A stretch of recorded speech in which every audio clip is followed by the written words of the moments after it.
re-record this whole session. No All right. worries. Okay. Peggy, what was your question? On the very first question, it says the Molar. Can you please read the whole question for me? Yeah, it says the Molar concentration of a solution of sodium chloride is 8.010 m. Okay. Molality, because it's a small n. It says, can you hold on. Molar concentration of what? A solution of sodium chloride. Okay. Okay. Is 8.010 molality. Okay. Small m. Has a density of 1.354 grams per milliliter. Okay. And what is the question asking you to? What is the molar concentration of this solution? Okay. So to answer your first question that you asked, it was more of cosmetical question. That is. Yeah, I don't know what molar is. Yeah, molar is same as molality. Okay. Okay, that's what I thought, but I didn't want to assume. This is the molar is same as molality.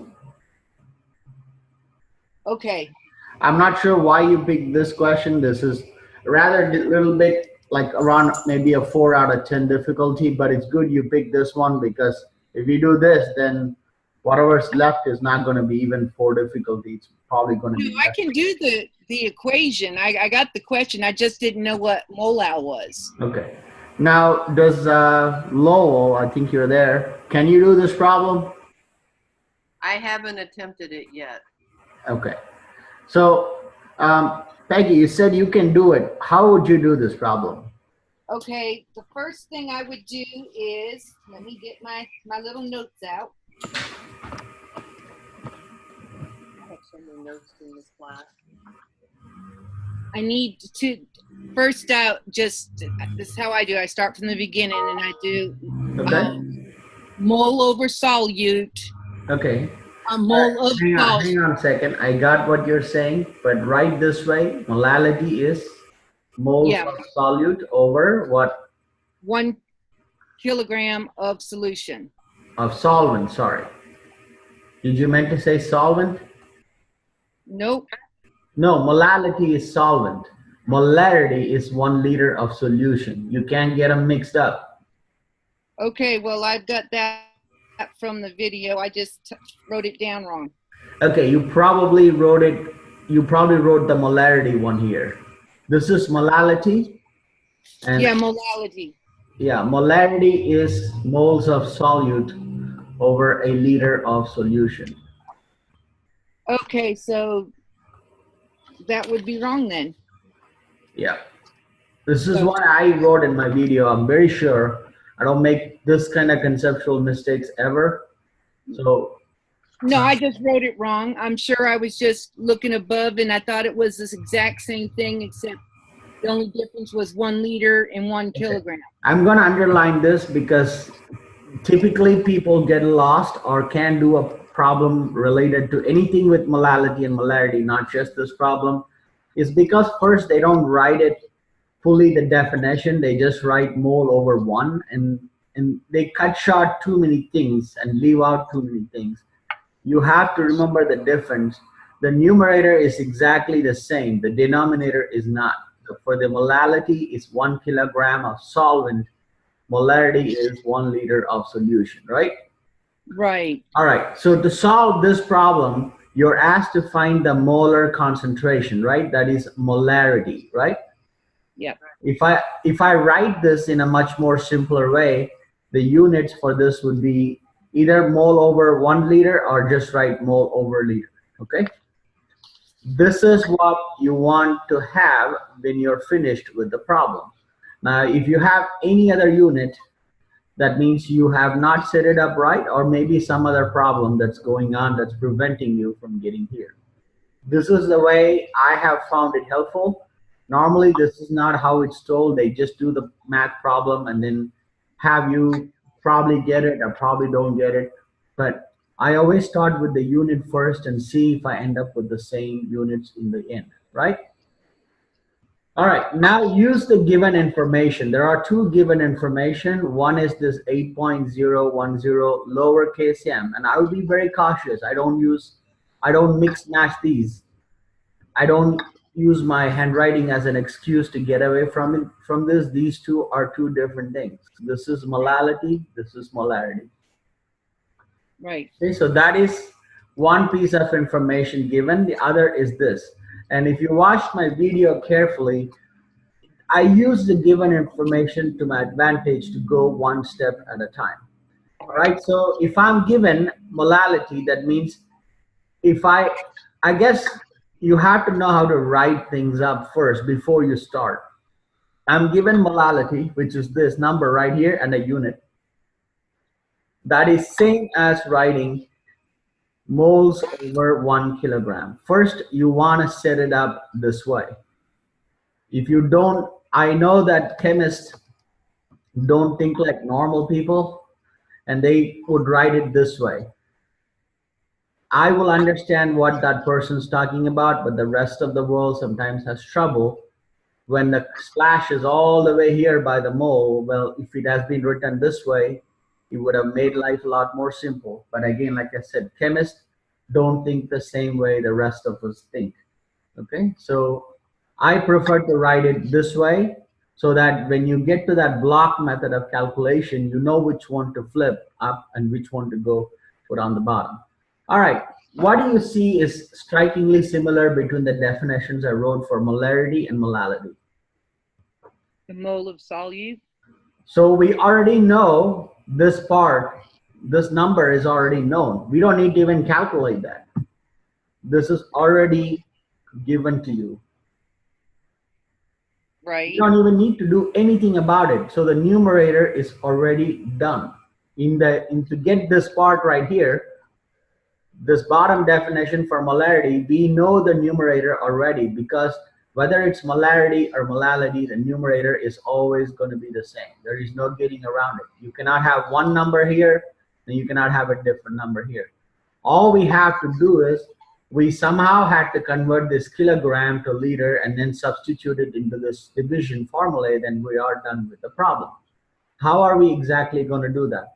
Now, it's paying attention to little details in my video is the only way you can really understand it.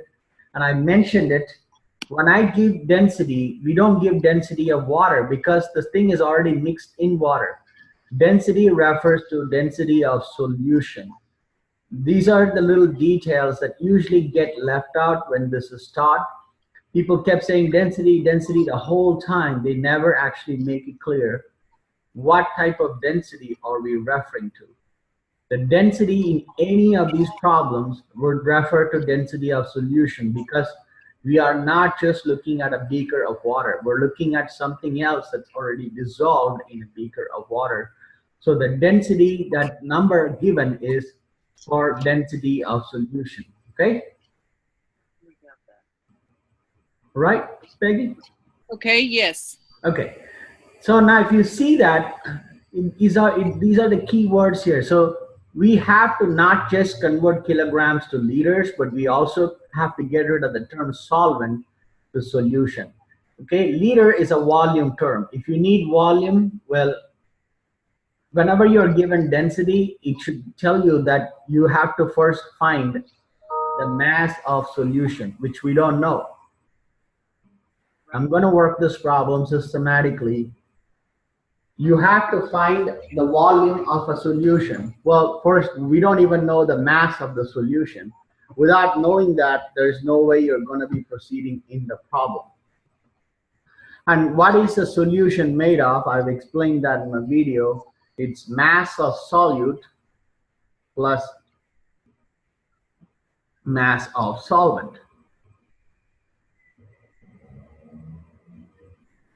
Well, you don't, again, these problems look like they're complicated only if you don't approach it systematically. If you approach it systematically like I do, even if you don't understand, if you follow the methods I give you, most likely you will not mess it up. because it is done systematically. So we already know the mass of the solvent. That's 1 kilogram. But density is in grams, so we must convert kilograms to grams. Well, 1 kilogram is 1,000 grams. Right. You could ask me, why did you know it's 1 kilogram? Because whenever you write 8.010 molar, it means there's that many moles in a kilogram of a solvent. So this information we already know. Right. And this is really one of my favorite problems, even though I think in one of the videos I did even a much more complicated one. That's actually my favorite problem because it really makes you think. And at first look, you would think the problem didn't give you enough information, but as you work your way through, you see that there is so much information that you just didn't know existed. All right, so if we can find this one piece of information that's in the question mark right here, then we are pretty much done with the mass of the solution at that point. So I'm going to move this to the side a little bit. All right, so we don't know the moles of solute, right? Right. Whenever you know grams, you can go to moles using molar mass, okay? So whenever you know grams, you can go to moles using molar mass. So when you know moles, well, you can also go to grams using molar mass. It's just how you put it in the block method to get the problem solved is a question. So, well, I know that my moles is 8.010 moles, right? Right. What is that for? That's for sodium chloride, right? Yep. And I put 1. That's my given information now. Each time you work out something within a problem, whatever that information you're starting with will be your new given information. Now, what's the molar mass of sodium chloride? I believe it's 58 grams per mole, right? Okay. Yes.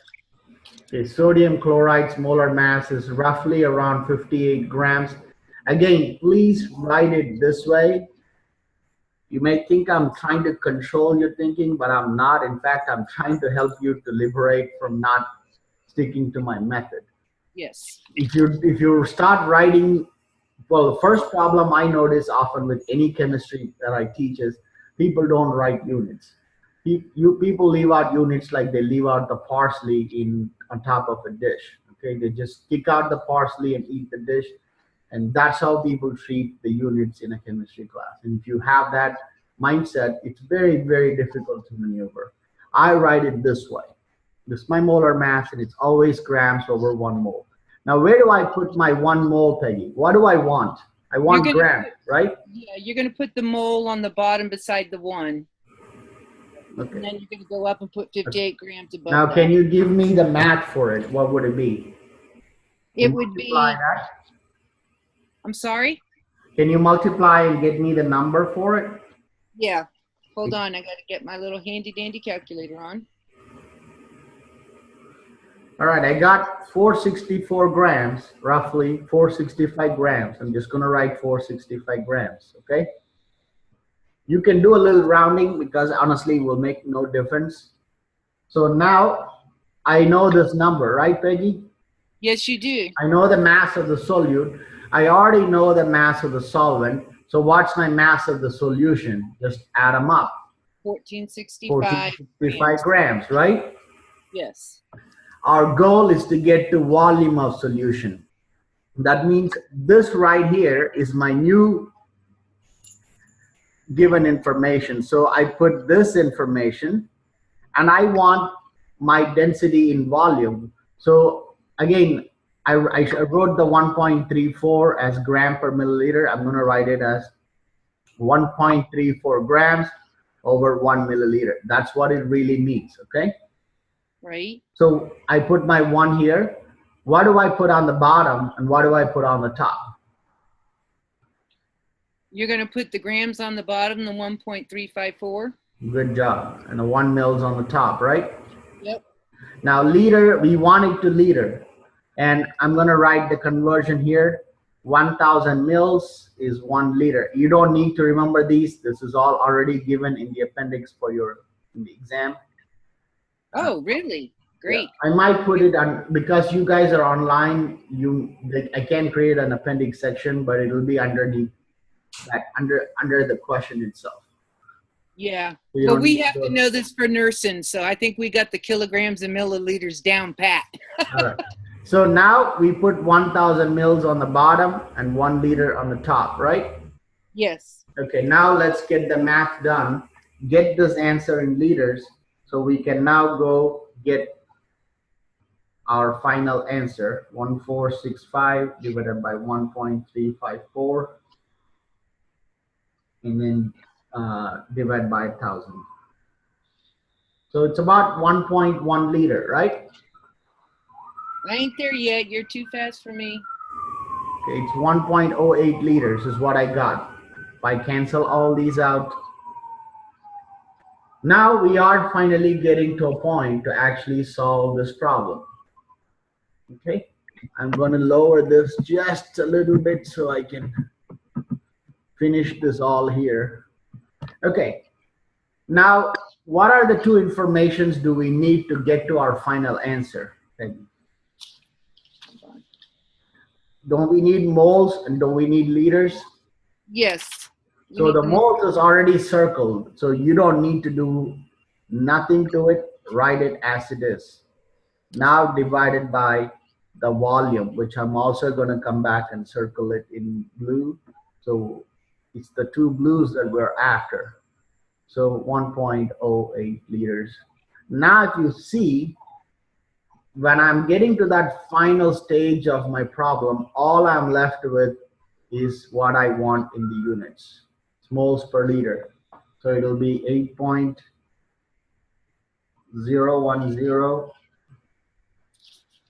divided by 1.08. It's 7.42 molar.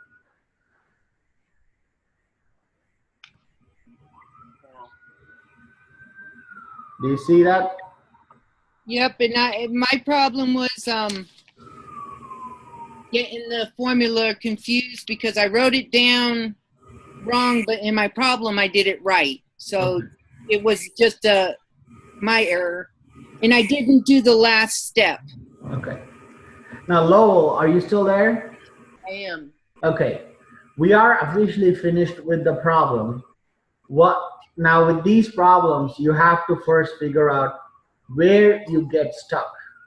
That's the area we have to fix. It's not practical to do the problem every single time when I can or you cannot actually pinpoint and said where your trouble area is. Like I said, with any other problem that we might even do tonight, I always write the definitions of molarity. If it's molarity problem, if it's molality, I write that definition. If it's both, I write both of them. Without actually doing the definition and writing out the units you have and the units you want, it's probably going to be very difficult. So that would be the first place to start. Now, where are your trouble areas in the problem? My brain just it reads the question and it just seems like so much information. Where do you get stuck? But I just when let's say I give you this problem again and I clear the screen and I give you the same exact problem in the next screen, where would you struggle to get started, or would you have no problem getting started but you will get stuck immediately after you get started, or you go like 10 minutes solving and then you get stuck, or you get stuck at the very end? No one is chemistry illiterate. Everybody can do the problem. It's just they have different levels of where they get stuck, and that's what my job is to tap into, not teach the problem over and over again. That won't help you. So where would you get stuck if you're given a problem like this? Right after I get started. Okay, right after you get started.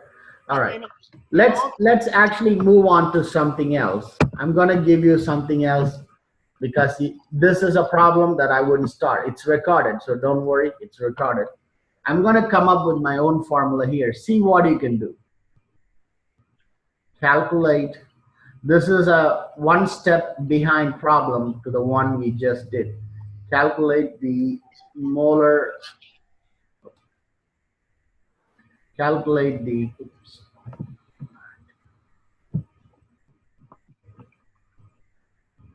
calculate the molar concentration when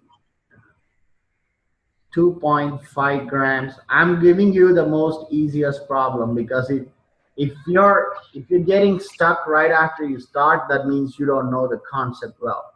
That means I got to start you where that getting started issue is, rather than reworking that problem we just finished. That will be of absolutely no help to you. Okay. Yeah, This I is watched the that question. video before, like 4 times. This is the question. This is as easy as it gets in any chemistry class on this planet if you deal with the molar concentration problem. Peggy, you are also welcome to try that.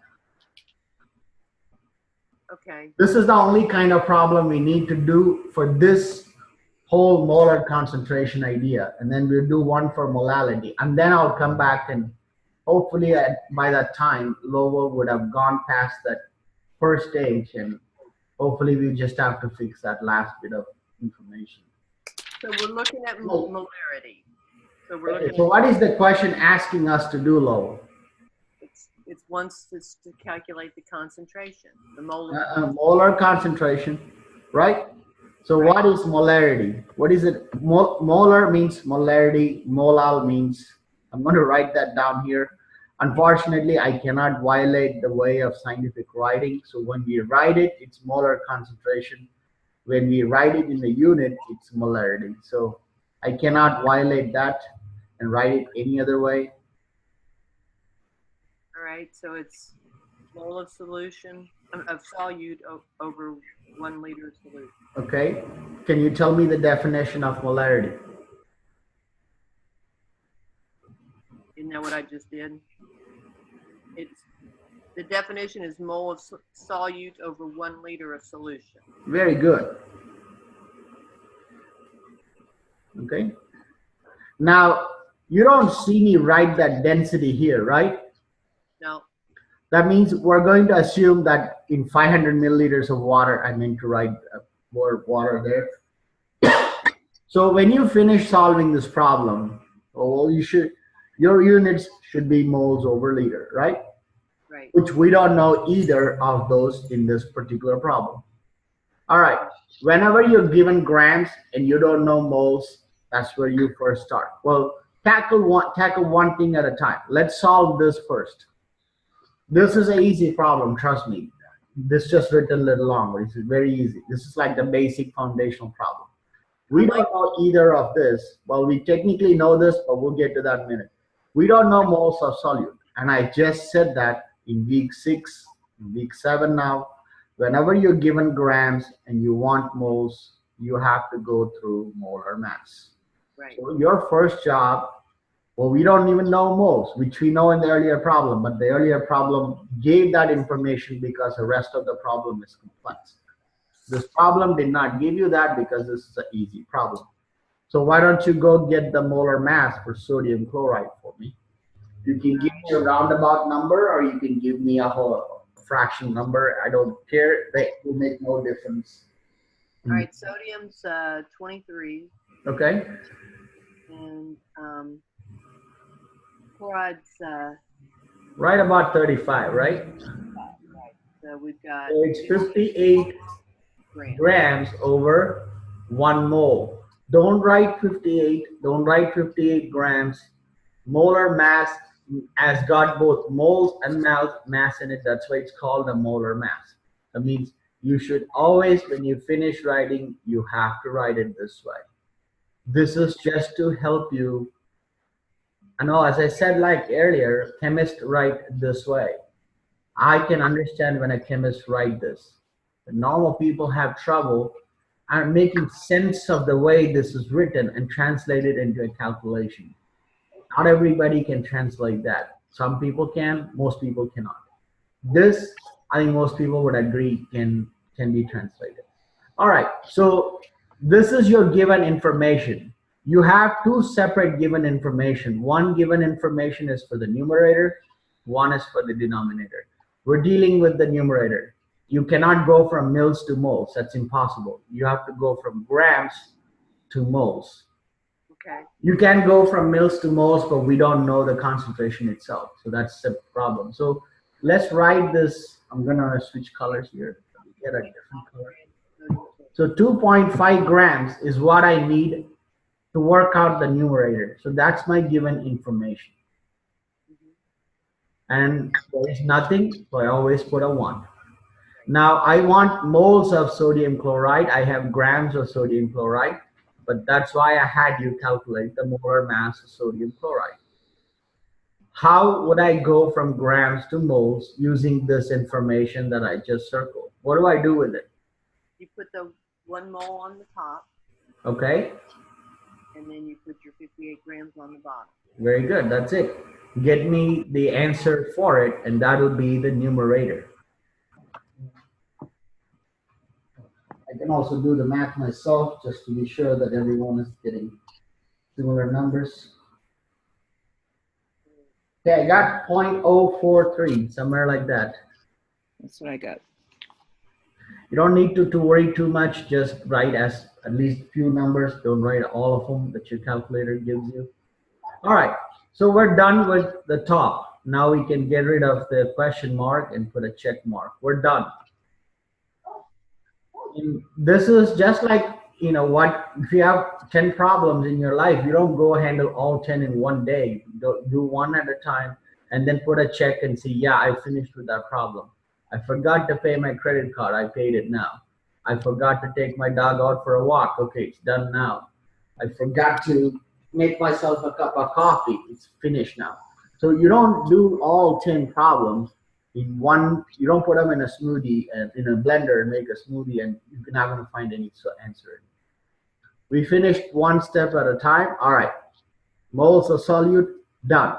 Now, if I don't give you density, what that means is you just have to convert whatever the mils in liters, or if the liters already given, that's not a problem.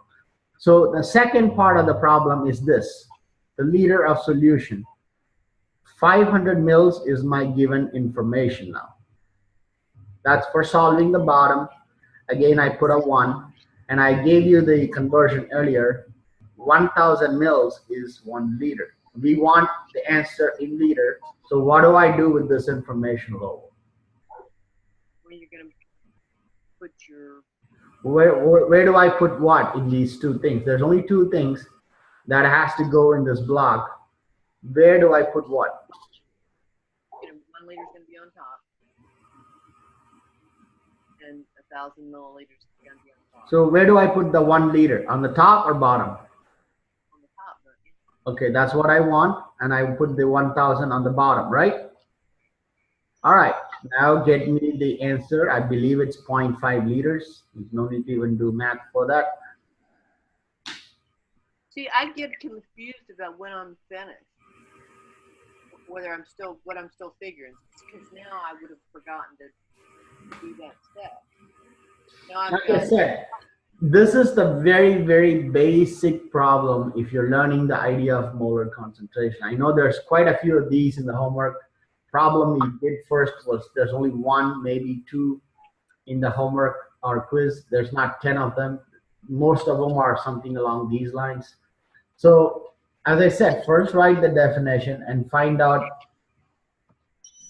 what are your given information and calculate one thing at a time in the equation. Now, as I said, density is not given. That's a completely different problem. That's what we just did in the previous screen. Here, I didn't give the density. So you are welcome to assume this itself is the density of the solution and say 500 mils is the given information. I want it in liters because the definition clearly says it's in liters. You cannot put the 500 there. You might see an answer choice on the exam where I would have divided by 500 because I know what students do, but no, you cannot put 500 there. That's in milliliters. What we want is in liters. So this is a simple conversion we did. So here we're dividing basically 500 by 1,000. That's 0.5 liters. Now we have both the bottom information and the top information done. Now we go back to the definition and substitute the things we have calculated. So it's 0.043 moles over 0.5 liters. And that'll be whatever that number is. 0.086 liters. That is correct. 0.086 molarity, right? Yep. That's it. This is a basic molar concentration problem. I believe if you're going to be in any medical profession, you got to have at least basic foundational idea of these concepts. You may not, I don't think a doctor would probably expect you to calculate this thing at work, but to have that sense of what's happening is what you need to take from this problem. Of course, for the test, you do have to know how to solve it. I don't think a doctor would ever come and ask you to solve a molarity calculation. But knowing how things work is important. And that's the whole purpose of this class is you need to just know where the knowledge would be applicable rather than actually doing the calculation. Now here's a test of knowledge. I'm going to get rid of this information on screen. It's recorded, so don't worry if you didn't write it down. I'm going to give you another problem, but see, I'm going to give you all like 5 minutes to come up with a plan on how you would solve. I don't want you to solve the problem. If you can, very good. But if you can't, that's all right. Calculate. Let's see what you can get what you can do with the given information. Calculate the molar concentration when, say, 4.5 grams of, don't worry about this, it's just a typo, 4.5 grams of MgCl2 is dissolved in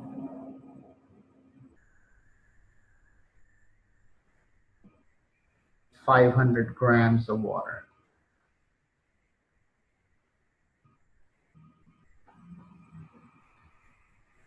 All right, you got 5 minutes to work out a plan, and just tell me after 5 minutes what you have done and what are your steps to complete the problem. That's all I want to know. Of course, I will go solve it, but I want to know what you are thinking. If you can solve this problem, that means you have technically crossed that initial barrier of starting trouble.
All right, so what do you guys have for me?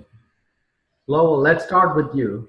What have you figured out from the problem and what have you got for me? All right, so we're looking for molality.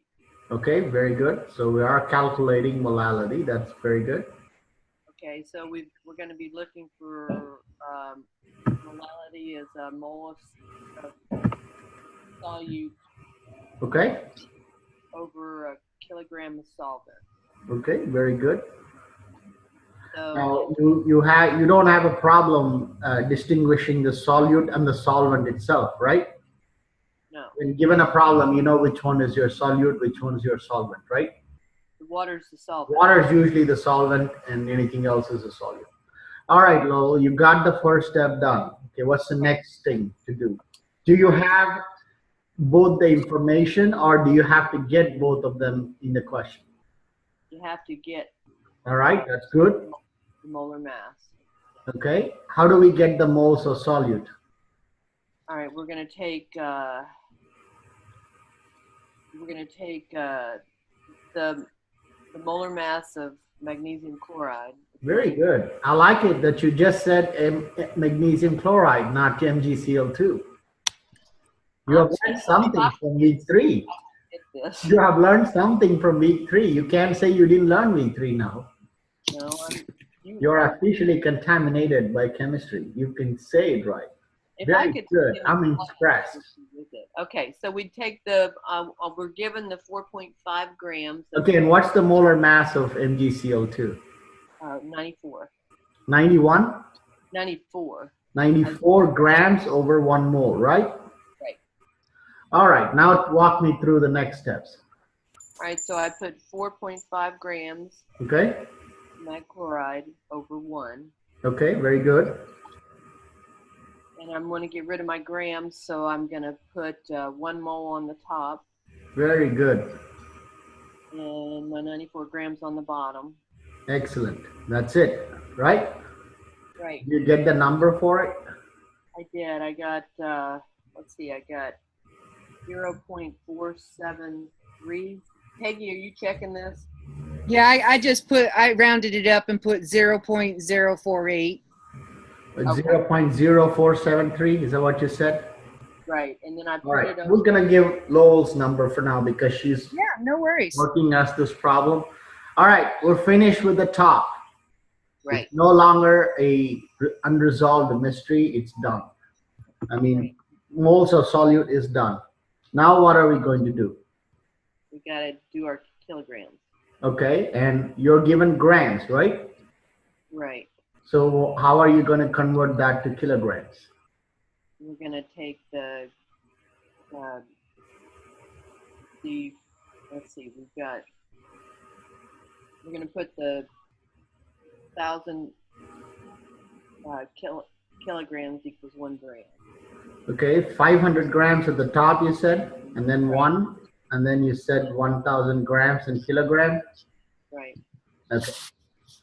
All right, give me the answer for that one separately. So it's It will be 0.5 kilograms, I believe. Right. Okay, now the bottom is also done. That is no longer a mystery. Right. Now go get the molality for me. All you have to do is put the two things where they belong in that equation. According to your way, we should have put this at the top, this at the bottom. Because when we are finished with this problem, we should only be left with moles per kilogram as our units, because that's what's in here. And that's what you should get. So what did you get for this? I got 0.946. That's it, lowercase m. Molality. Now that's how you do a molarity and a molality problem. See, If you don't see the density, this is straightforward. This is all you do. If you do a density, it would only affect, let me circle exactly where you might have a trouble. We're going to do a problem.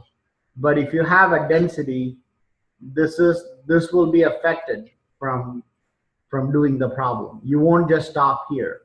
But if you don't see the word density at all anywhere in the question, you work it out exactly the way you have done. It is only when you have density, which we will do a problem again, just like the one we did when we started the class today. But if you don't see the word density, this is the systematics to get the problem done. Okay? Are you clear, Peggy? Yes, sir. All right, let's get rid of the screen. It's saved. So let's move to a different problem. Okay, let me write a problem just like the one we did earlier, but I'm gonna just make up my own problem on the spot. I don't have a book or anything in front of me. So calculate the molal, actually this time I'm gonna flip it. Calculate the molal concentration. Okay. Given the molarity is, again, I may not write it the exact same way, but the question idea would be the same. Given the molarity is 0.450 m of, again, let's keep MgCl2 because we just did that. Density of the solution is, this is a little more advanced, just like the one we did first. This is not straight up simple. So density of the solution is 1.34 grams over 1 minute. Take your time. Just work out a flow chart of what are the steps you're going to take. And if you can do 1 or 2 steps, that will save us time. But even if you don't want to do the calculation itself, that's a scientific question, okay? Write down the information that's given, what is it it's asking you to do, and what's your course of action. Now, if you don't, that's where you can self-reflect and actually figure out where you are struggling. Unless you figure out that one spot for a concept that you struggle, redoing the problem so many times won't help. Now, I have fixed your starting trouble level with the previous problem. That doesn't change. But that doesn't still mean you can do the remainder of that first problem we did. And this is very similar to the first problem we did. So I'll give you both 5 minutes since you're the only 2 available today on Zoom. Take 5 minutes, just work out a plan on what you would do to solve this problem. I can assure you one of these 2 kinds will be on the exam, and I want you to be ready to do this. So give you 5 minutes and see what you can come up with.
All right, so what do you guys have for me? What's the first place to start? Either one of you can give me what's the starting place. We can start with you, Lowell. So what's the starting point for this problem? Well, see, this is where I start getting boggled because, okay, we've got the 0.450. Okay. Before that, tell me what is the question asking you to calculate? What is that it wants you to have when you finish? The density. No. It's asking you to calculate the molar concentration, right? Right. Okay, so you're asked to find molality, right? Right. Okay, and so that means we write the definition of it Right. and set it up and leave it be. And then we go to the second step, okay? Molarity is this. We tackle this problem, see if it'll gives us something that would help us solve the problem. And that's molarity. So let's go write the definition again. Now keep in mind the entire homework 7 is made up of the same 4 kinds that is being recircled with different substances. So if you just need to know the 4 problems we do today, and that's all there is for week 7. And molarity is moles of solute over 1 liter of solution. Even though that is given, I still recommend you write the definition because that's the way I've been doing it.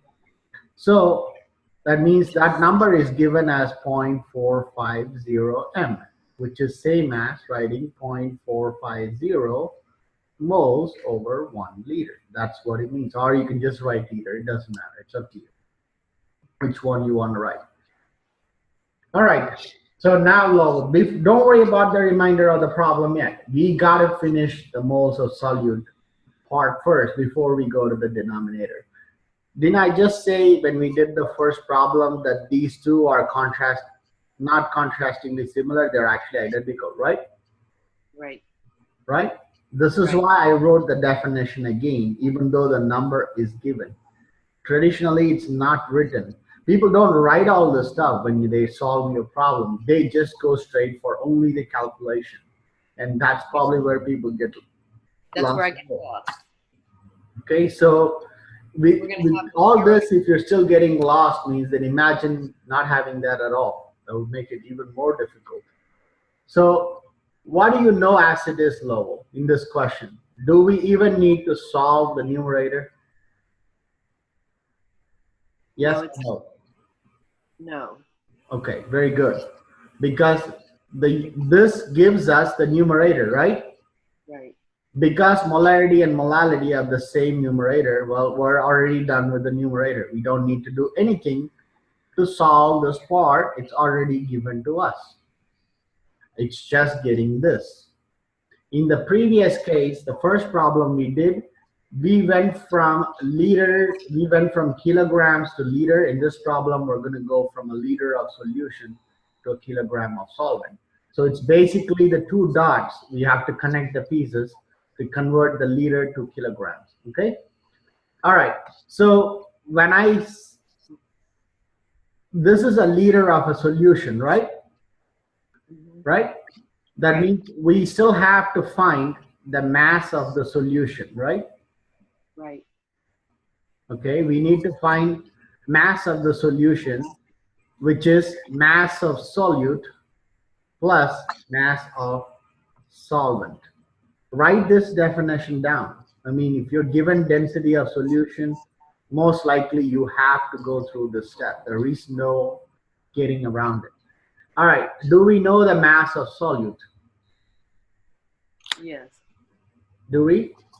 Well, no, we don't know the mass of solute, right? We know moles of solute, right? So you just gave me in the previous problem, MgCl2 is what, 94, right? Right. Grams over mole. So I'm going to do this calculation here itself. So 0.45 moles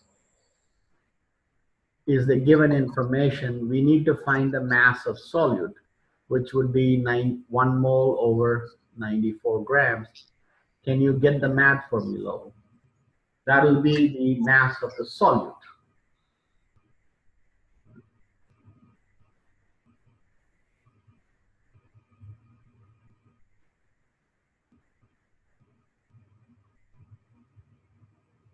Oh,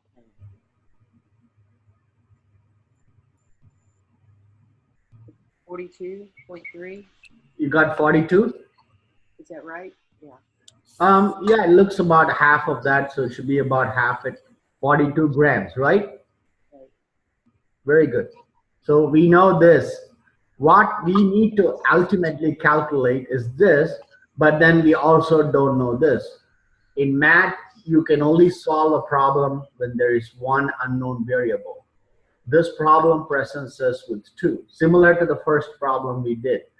We can get the mass of solute, but this is what we ultimately want. I'm going to put that in big arrow. But to get to that, we need this. We don't know this either. So how are we going to get that is, well, this is density of solution, right? Yeah. Right? I even put that there. Density of solution. So we can find the mass of the solution from that information. And how do I do that? Well, here's what I want you to, I'm going to write it exactly the way I have it there. And then I'm going to convert this to, well, this is in liters, right? Right? Right. So I got to somehow convert both of these to, I have to convert this to grams and this to liters. Sorry, this to kilograms and this to liters. I'll come back and explain this step again. Just hang in there with me and I will walk you through this. So 1,000 mils and 1 liter. Because we don't want it milliliters, because the solution must be in liters. So that's a standard conversion factor. Let me give that information here so you have it. Now you don't need to remember this on a typical question. I will give this information in the question itself. In my in-seat, they have the appendix portion, but you guys are online, so this information would appear in the question itself. So you don't need to go remember this. All right, now let me give you this exercise, Lobo. You can help me here. I don't want grams, I want kilograms. And this is my conversion factor. Where do I put each of this in this block? What goes on the bottom, what goes on the top?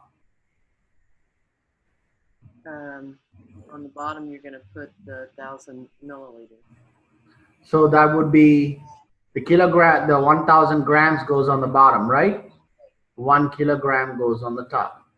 Right. Well, if you see that you actually end up with 1.34 kilogram actually as the answer, right? Right? Right. Okay. Is that right? Did I do my maths right? Okay, 1,000 grams. Okay. Now this is the mass of the solution, right? Well, how do you cancel out the milliliters and the grams? Oh, I canceled out the milliliters and milliliters and then the grams and this grams. Sorry. I see. Okay. I'm with you. I forgot to put a strike mark there. Very good catch. No, I'm just trying to follow you. If I stay right with your words, I can get it. But otherwise, Okay. Now we got the mass of the solution per liter, right? Now we have to convert this right here to kilograms as well. Why? It's like I could have kept this in grams and converted the other one to kilograms, but I always like to do it in kilograms because that gives me the answer when I'm finished. I'm done with the problem. So this is the mass of the solution, right? I'm going to get my blue, and don't worry about the liters because you know that's just one. So we know the mass of the solution. Right now we know this information. We still need to know the mass of the solvent, but before we do that, we have to do something else. This mass of the solution is in kilograms, the mass of the solute is in grams. You've got to convert one of them to kilograms or the other one to grams. I just prefer to get rid of the grams here. So 42 grams is my given information. That needs to be converted to kilograms. Otherwise, you cannot do the problem. You cannot subtract 42 from 1.34. Again, you use the conversion. 42 grams is 1,000 grams over a kilogram. And we get, I believe, 0.042. I believe it's in kilograms. You can just tell me, Peggy and Lowell, if I did that right. Yes. I hope I did that right. Yep, I did that math right, so I don't need to go to elementary school. I do. I'm with you. Okay, now we know the mass of the solution. We know the mass of the solute in kilograms as well. I want you to do a simple algebra for me. Mass of solution is 1.34 kilograms. Mass of the solute is 0.042 kilogram. What is the mass of my solvent? Well, you just, what do we do, Lowell? If I know mass of solution is mass of solute plus mass of solvent, I know the solution mass, I know the solute mass, I want to find the solvent mass. What do I do? Simple algebra. I'm sorry, I'm trying to write this so I don't get lost. Let's see. You do 1.34K. Did you figure it out, Peggy? I'm not sure if I got it right or not, but I divided 0.042 by 1.39 and came out. No. You cannot divide. If I say, okay. I can add the two. Add the two, not No, divide. subtract the two. Yeah, Subtract the two. You add. Why do you add? Subtract the two. Subtract it. 1.34 equals 0.042 plus x, right? That's what you probably learned in algebra, right?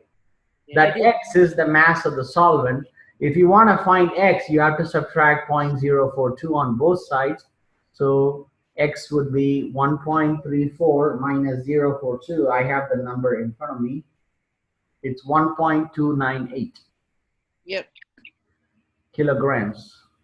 All right, there we go. We have our kilogram of solvent. We have it. So now it's just a matter of putting the pieces together. Lowell already told us what the moles of solute is, which is 0.0450 moles. And the bottom is 1.298 kilograms. So that would be what? That's the answer to the problem.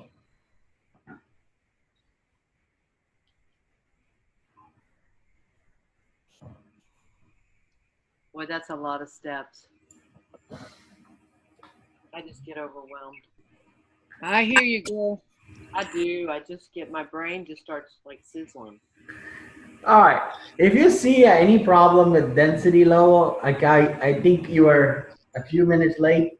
I was telling Margaret that for the final, I'm still debating if I should give everybody the option to go back and forth between questions. Even though you can only attempt a question once, I'm planning on deciding if I should give everybody the option to go between the 25 questions in the 2-hour period. And if I do that, that means you get to see all the questions. If you see the ones with the density, if it's overwhelming for you, I wouldn't waste your time fighting it to get it right. I mean, if your ultimate goal is a perfect score, like a 35 out of 35, I would fight it. But otherwise, I would leave it out and come back to it later. Now, that's always, I mean, even if for an easy question, if I'm feeling like I'm spending too much time reading it, then I probably would just skip that. Normally, I don't give any questions that's more than a line long. I mean, so far in any of my homework quizzes, it's maximum 2 lines. Some people give you a paragraph question on a chemistry exam. That would take. Hey, there's one with 3 lines, you lie. Right there. I find that I don't, when I test, I get overwhelmed initially. So if I go through and take something I know I can do, Okay. and I kind of relax as I go Okay. along. Yeah, I'm still debating that. I don't think it's in any way, violating my philosophy of learning. It's just extra option. So I would let you all know during my Wednesday Zoom session. Okay. If I have done it. I've already created the exam. It's already on Moodle. You just can't see it. It's hidden. But I have to just go back and change that setting that I can allow you to go back between questions. Even though you only have one chance at a question, you have an option to look at all 20, 25, 30 questions. So you can pick ones that you do it right. And that's another thing I did say. The test, in my perspective, from my perspective, what it would take average time for any of you to do would be 45 minutes. But I've given you 2 hours for the test. Okay. How slow my brain is. Oh You had the same responses I had, Lola. I finished the practice exam in 8 minutes. Oh my gosh. Okay. So I normally multiply 9 minutes. I normally multiply that by 5 and give an extra 10 on top of that. So if I do 8 times 5 is 40. Normally I add extra 10 minutes to that anticipated average. So at the least, you should be finished with the test in 15 minutes, but you have 2 hours to complete the test. So it should give you time to maneuver through questions. And keep in mind, you don't have to answer every question in the course to get a A, because the exam is not the only thing you're ever going to do to get an A in this class. You have homeworks, quizzes, and previous exams. And so don't feel pressurized and don't start with the first question you see. If I give that option to maneuver through all questions, go ahead and go through all of them front and come back once. And then okay, I want to start with this geometry question that's easy that I never get wrong. Go get that one and then do that way. So you're not getting caught up with that one question that's making you forget everything else. Yeah. Does any of you have ever taken a GRE exam? No.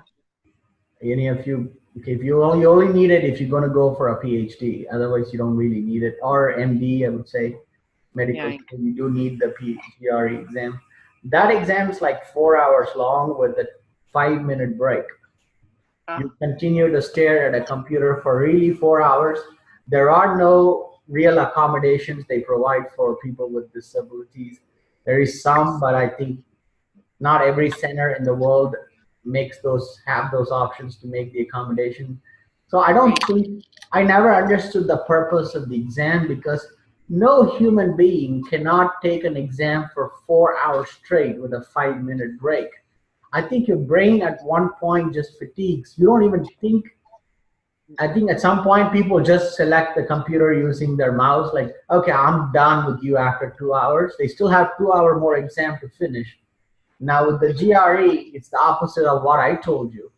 I'm giving you 1 hour and 15 minutes extra to a 45-minute test. GRE is like 7-hour exam given in a 4-hour period. How can a mind really even make sense of staying tuned after the first hour? Your brain's tired. Second hour, it's really just down, and you get that 5-minute break. You cannot even leave the room. You have to walk within the room in a straight line, because you cannot look to the left, to the right. People are taking exams. You cannot talk. You cannot go to the restroom. You just have to go straight up and down in the room. No. And then you come back after the 5 minutes, your test would automatically start. If you're not back at your station, the test would automatically kick start. And you're pressurized because of what will be on that exam. So you're not even walking freely for that 5 minutes. Again, you're going to sit back for another hour and another hour. So 4 grueling hours. So have you done this? What's that? Did you do this? Yeah, I've done it twice in my life. Why? Because if you're going to go to PhD, you need it. The first time I did bad on my, I think in the old format, I think I got 305 out of 350 and 4 on the English out of 6. But that's not a good score to go to PhD. 300 is good, 305 is better, but that's not enough to get into a school. I have to retake it to get 315 out of 350. That's and a 4.5 on the English writing essay portion. All this has to be done. You have to write 2 essays, 2 math sections, 2 English sections. All has to be completed in 4 hours time. If you leave questions unattended, your score will be dropped like to the bare minimum. Like you'll get a 0 out of 150. So after 4 hours, you don't want to see your computer screen showing you a 0. No. Where are you from, Dr. K? I'm from India. India? Yeah. GRE is universal. Everybody has to take it. If you anywhere in the world, unless your school's really private and doesn't, but still they have to follow accreditation policies. Right. Anywhere in the world, everybody anywhere in the world has to go to get a PhD or MD at any point of time. I mean, if you're going to go to graduate school anywhere in the world, you've got to take a GRE. That's painful. So if you don't have a plan to get an MD or a PhD, then you should consider yourself lucky, because that's not something you have to go through if you don't have to. For master's, you don't have to, but for a PhD, you do have to do that. No desire to do that. Okay, here's the last problem. Now Lowell's back, and I'm gonna just have you do this. This was the last piece of information that I had you do on homework 6 and also 7, maybe not 7, but definitely 6. Some people are still struggling with this. I had a few students in seat also coming to my office hours and ask these. I want you to calculate the molar mass of the following, please. And let's wrap this session with that. Now, Lowell, don't worry if you're not. I would highly recommend you go back, watch the video on how I solved the first problem and the fourth problem. If you still get stuck, just email me and tell me in what step of the process you get stuck. But you might actually get it when you sit and watch the video yourself in peace than me talking here. Okay? But let's move to the second thing here. I want you to get the molar mass of these compounds.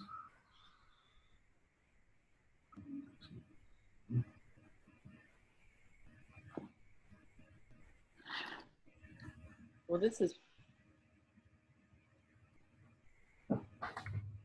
The reason I have you do is this particular question may not be straight up like this on week 7, but it was in week 6. But if you notice, a lot of the questions in week 7 did not give you a formula, it gave you a name. So, and as I said from day 1 in the class, I'm following a concept map. I'm not doing chapters. And many things I give you won't be even found in the book, because I have turned it into a form where you can understand it. If you go look for like the periodic sequence I gave you, you will not find it on Google. You will not find it in the book. I should patent it, because I've come up with that following technique that you saw when you're filling orbitals. So just like that, every concept, every week's material is tied to every other week's material, period. So week 6 is tied to 7, 7 is tied to 6, 6 and 7 are tied to 5, 5 is tied to 4, 4 is tied to 3. It's a complex circle, but traditionally I don't think you can see the connection, but I want you to see the connection, because this type of question will be on any exam that you will take that has chemistry in it. They would want you to get the formula for it. You know, platinum is used in this is actually called cisplatin. Have you guys heard of that name? Yeah. It's used in cancer research for as platinum for chloride, also called cisplatin. Used in, so they do want you to be able to write the formula, because these are not just some random compounds. Copper sulfate is very important. Chromium phosphide is important. All right, so how do we go about doing this? What's the formula for it? You got to get the formula for it. That's the most important thing. Right. What's the formula for the first one? CuSO4. Very good. Did you get that same, Peggy? Yep. All right, one done. Let's go to the second one. What's the formula for the second? For people, while you guys tell me that, for people that may be logging in later, just watch the video. Here's how I did it. Copper is, the 2 is tagged to the copper, it's 2. And copper is a metal, so it's plus. And sulfate is 2 minus. I normally put the whole thing in bracket. Since they're both plus 2 and minus 2, they just cancel out. So you don't need to do any swapping. And that's how you get the first one. All right, second one. What's the formula for platinum 4 chloride?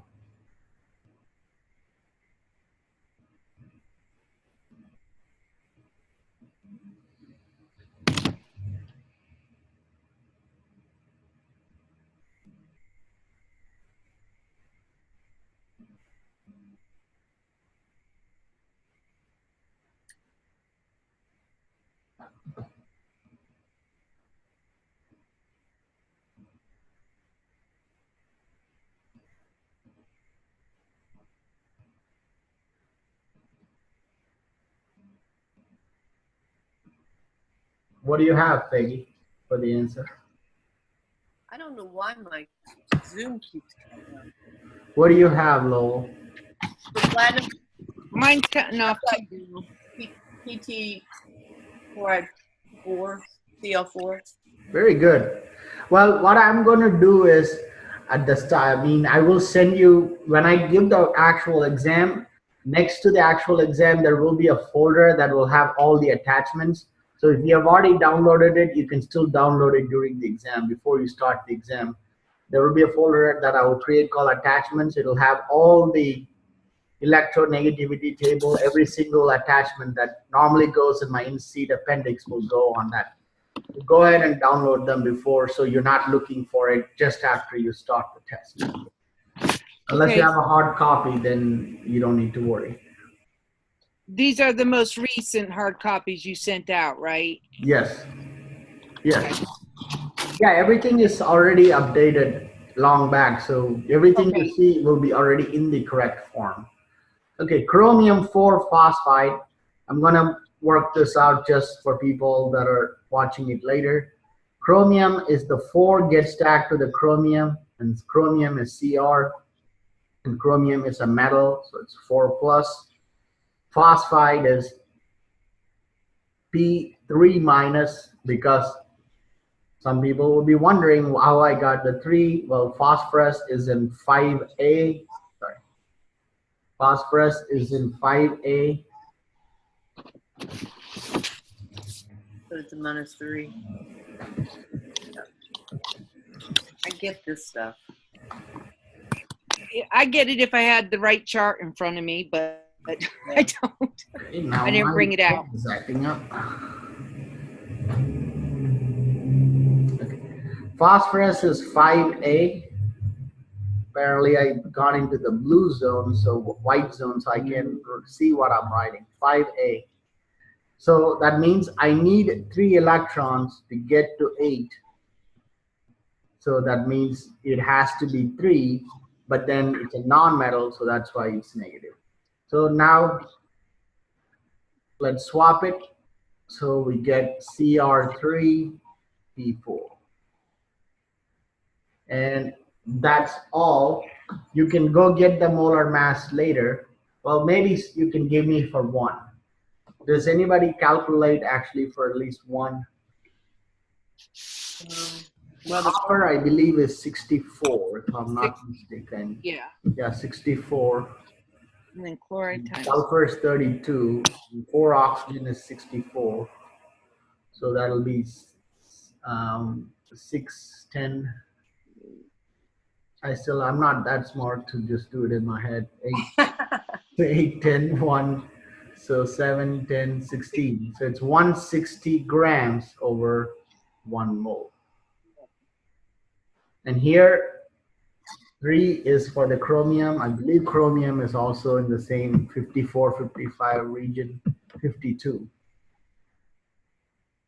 52 times 3 plus phosphorus is 31 times 4. Now go get the molar mass of it. 56. Okay, so that will be 52 times 3 156 plus, please use brackets. I cannot enforce or say it any number of times. Brackets can make a difference between you getting the question right and getting it completely wrong. So this is what you should have had for chromium phosphide. I don't want to do platinum chloride. You kind of get the idea. But I just did one of each variety. So please use brackets. When it's like this, if you don't use brackets, it's all right. But when you have two things that have subscripts, I highly recommend you use brackets. Brackets can make, like I said, a day and night difference between you getting something right and getting something wrong. You may be the smartest person, but we all get nervous sometimes when doing calculations on a calculator. And the last thing you want is all your effort to go in vain by not putting in a bracket. You don't want the bracket to be the villain for your bad grade. If it's your knowledge, that's more pride. If it's your bracket, that's not pride at all. All right, so I will post this in another half an hour because this is a massive video. Usually these things take at least an hour to post them on, just to upload them to YouTube, because this is such a massive file. This is an hour and a half of video file. Okay. So I will post this. If you know what has happened in the 4 videos below, problem 1 and 4 are the most extreme versions of the concentrations. Problem 2 and problem 3 are the simple versions of it. If you look at week 7 and spread them out, they would all be in one of the 2 categories. Okay? It will be either problem 1 kind or problem 2 kind, problem 3 kind, or 4. You would then ask them, why did you give 8 problems or 7? In some I gave the formulae, some I didn't give the formulae. That's the difference. Because what's that? I was going to ask you a question when you're finished, just about preparing for the Zoom session for the next. Okay, the practice exams already available, right? Right. So should we just go on? Currently, everybody I have set it up is only 1 attempt per person. Someone asked me, can you make it multiple multiple attempts? I said that in my email. I will do that, but I would at least want people to make 1 attempt, just like a blind test, to see where they stand. Okay. Now, you may want to take the practice test sometime tomorrow, because now that you've gone through the week 7 material is also on the test. So after Wednesday or Wednesday morning, I would probably make it unlimited attempts. By that time, everyone would have made at least 1 attempt. You don't want to take a practice test with multiple attempts. That's making you lazy, because it gives you again that attitude, oh, I got multiple attempts, but the actual exam is only 1 attempt. That's why I made that first attempt like seriously like a test. Go take the test like you would take a test. Use all 2 hours if you want to. I set it up for 2 hours, 1 attempt per question, 1 attempt for the test. Go ahead and take it. See where you stand. If you see a week 7 question, just randomly select something and move on to the second one. So keep track of how many week 7 questions you got wrong, but get the rest of them right. So I think there's 30 questions. Try to get, if you get a 20 on a practice test, you're in a better shape. Okay. If you get a 20 out of 30, that means you have less that needs to be answered to get you fully prepared. You don't want to go below 15. That's 50%. 20 would put you around 60%. You want to be at least 60 to 70% ready at least a few days before the test. You don't want to be below 50%. Okay. And then what I will do is, after Wednesday, I will post the key for homework 6 and homework 7. And also I will make the practice test multiple attempts. And then people at that point have been done with all the redos. Now they have all the homework keys in front of them. They have the practice test unlimited attempt. They have all the videos. I would go through everything one last time, and then since you have to take the practice test, write down what questions you had trouble on the practice test as you see it. Okay. That's what you bring up during the Zoom session. Okay. The Zoom session should just be there to help you fix that, polish that final mistakes and concerns. It will not be a review session, okay? It will not be like going over any particular chapter. Everyone should have made a decent attempt, at least one attempt that you're given on the practice test before you see me. So as you take the practice test level, write down each question and answer before you answer it, or take a photo of it. Okay. And then it'll tell you you got it wrong. It won't tell you if what's the correct answer, but it will tell you that you got it wrong. Okay. So mark that one off, go to the second one, go through all 30 questions in the 2-hour period, see how many you can get. Okay. You need to know, what you don't know before you can ask people questions. And that's the purpose of that Wednesday Zoom session, is because I cannot help anybody through a visual medium once the test is started. That will be unfair, because I may accidentally disclose an answer to a question which some people may have present to got it. It's unfair to expect somebody to go watch a video to get that answer out. So everything has to be done very candidly, not in candor. So not in in a covert method. So it has to be completely overt. It cannot be covert. So that's why I don't prefer to do Zoom sessions once the test is started, just to be fair to all 27 of you. Which If is I why can, I scheduled it the evening before, and the hope is you would have seen all the Zoom sessions, videos, you would have submitted your homework by then, you would have submitted your quiz by then. And your quiz is also due that night. I purposefully set it up that way so you can complete your quiz 7 that night, Wednesday night. okay, I have a question. I can't go to the Zoom because of classes, and I don't know if I'm going to have time to take the practice exam. But if I do and I have questions, can I email them to you and you address them on this session? Yeah. Email would be like a default contact. You don't even need to ask me. You can just send me your question. That's really the default method. Well, the original curriculum, the way this class was designed, I can show you when I see you another time. It's purely, they gave you chapters of the book and have you read the book and solve like 25 odd homework problems on the back of the book and the quiz. So it's basically you're reading a chapter a week, and there will be everything I have given you all is pretty much optional.